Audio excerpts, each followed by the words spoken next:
Jadi kita tunggu pesawat Boeing 737 800 miliknya Garuda. Pesawat ini merupakan pesawat komersil yang berbadan sempit dengan mesin ganda twin jet yang diproduksi oleh pabrik Boeing di State Amerika Serikat.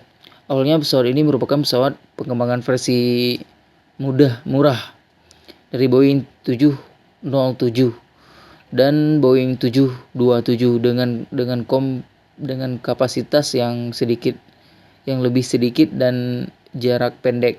Boeing 737 adalah produksi Boeing yang paling laris di pasar penerbangan dunia dengan penjualan lebih dari 8.000 unit hingga Desember 2014.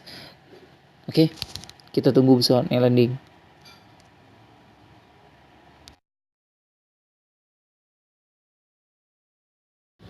Ini adalah tampak Bandara Sultan Iskandar Muda pada malam hari.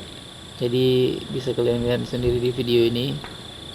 Sambil kita menunggu pesawatnya landing, jadi kita lihat ini dulu.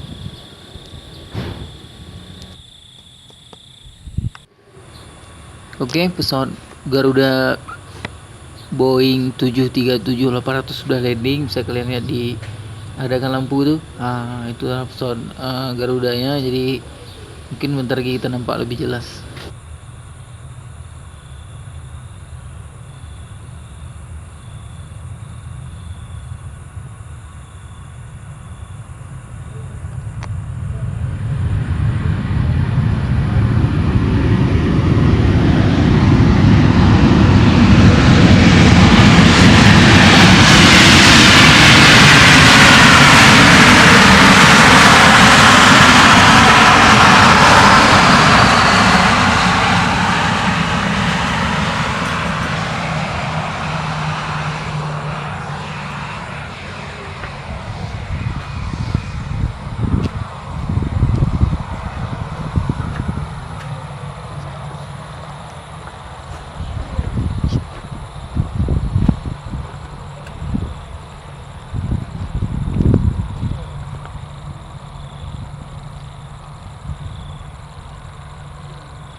Thank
you.